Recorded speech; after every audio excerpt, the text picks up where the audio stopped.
కార్తీక పురాణము 29వ అధ్యాయము. అంబరీషుడు దుర్వాసుని పూజించుట. ద్వాదశి పారణము. అత్రి మహాముని అగస్త్యుల వారితో ఈ విధంగా సుదర్శన చక్రం అంబరీషుడికి అభయమిచ్చి ఉభయులను రక్షించి భక్తకోటికి దర్శనమిచ్చి అంతర్ధానమైన వైనాన్ని చెప్పి తిరిగి ఇలా చెప్పడం ప్రారంభించెను. ఆ తర్వాత అంబరీషుడు దుర్వాసుని పాదాలపై పడి దండ ప్రణామాలు ఆచరించి పాదాలు కడిగి ఆ కడిగిన నీళ్లను తన శిరస్సుపై చల్లుకుని, ఓ మునిశ్రేష్ఠ, నేను సంసార మార్గమందున్న ఒక సామాన్య గృహస్థుడను. నా శక్తి కొలది నేను శ్రీమన్నారాయణ్ణి సేవిస్తాను. ద్వాదశి వ్రతం చేసుకుంటూ ప్రజలకు ఎట్టి కీడు రాకుండా ధర్మవత్తుండై రాజ్యం ఏలుతున్నాను. నా వల్ల మీకు సంభవించిన కష్టానికి నన్ను మన్నించండి. మీ ఎడల నాకు అమితమైన అనురాగం ఉండడం చేతనే తమకు ఆతిథ్యం ఇవ్వాలని ఆహ్వానించాను. కాబట్టి నా ఆతిథ్యాన్ని స్వీకరించి నన్ను నా వంశాన్ని పావనం చేసి కృతార్థుణ్ణి చెయ్యండి. మీరు దయార్థ హృదయులు. ప్రథమ కోపంతో నన్ను శపించినా మరలా నా గృహానికి విచ్చేశారు. నేను ధన్యుణ్ణి అయ్యాను. మీ రాక వల్ల శ్రీ మహావిష్ణు యొక్క సుదర్శనాన్ని చూసే భాగ్యం నాకు కలిగినది. అందువల్ల నేను మీ ఉపకారాన్ని మరవలేకున్నాను. మహానుభావా, నా మనస్సు సంతోషంచే మిమ్మల్ని ఎలా స్తుతించాలో నా నోట పలుకులు రాకున్నవి. నా కళ్ళ వెంట వచ్చు ఆనంద బాష్పాలతో తమ పాదాలు కడుగుతున్నాను. తమకు ఎంత సేవ చేసిననో ఇంకా రుణపడి ఉంటాను.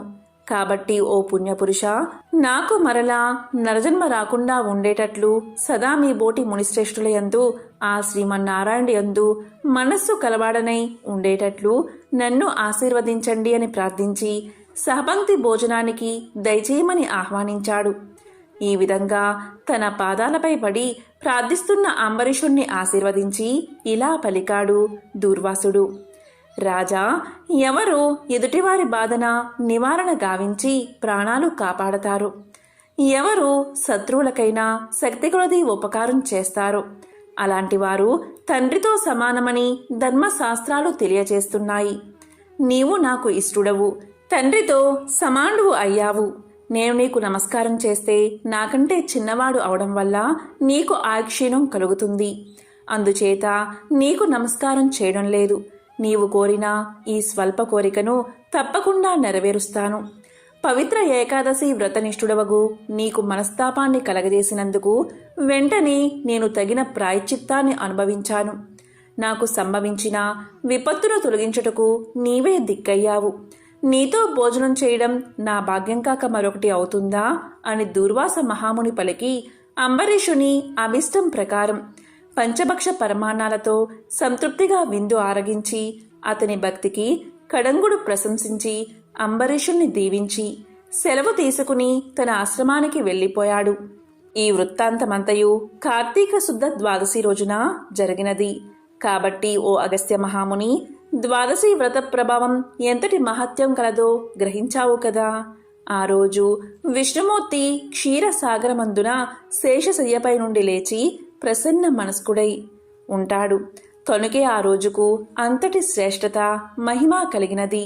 ఆ రోజు చేసిన పుణ్యం ఇతర రోజుల్లో పంచదానాలు చేసినంత ఫలాన్ని పొందును. ఏ మనిషి కార్తీక శుద్ధ ఏకాదశి రోజున శుష్కోపవాసముండి పగలంతా హరినామ సంకీర్తనచే గడిపి ఆ రాత్రంతా పురాణం చదువుతూ లేక వింటూ జాగరణ చేసి ఆ మరునాడు అనగా ద్వాదశి నాడు తన శక్తి కొలది శ్రీమన్నారాయణుడి ప్రీతి కొరకు దానము ఇచ్చి బ్రాహ్మణతో కలిసి భోజనం చేస్తాడో అలాంటి వాడి సర్వ పాపాలు ఈ వ్రత ప్రభావం వల్ల పటాపంచలైపోతాయి. ద్వాదశి దినము శ్రీమన్నారాయణుడికి ప్రీతికరమైన దినం కాబట్టి ఆనాడు ద్వాదశి గడియలు తక్కువగా ఉన్నా ఆ గడియలు దాటకుండానే భోజనం చెయ్యాలి. ఎవరికైతే వైకుంఠంలో స్థిర నివాసం ఏర్పరచుకుని ఉండాలని కోరిక ఉంటుందో అలాంటి వారు ఏకాదశి వ్రతం ద్వాదశి వ్రతం రెండూ చెయ్యాలి.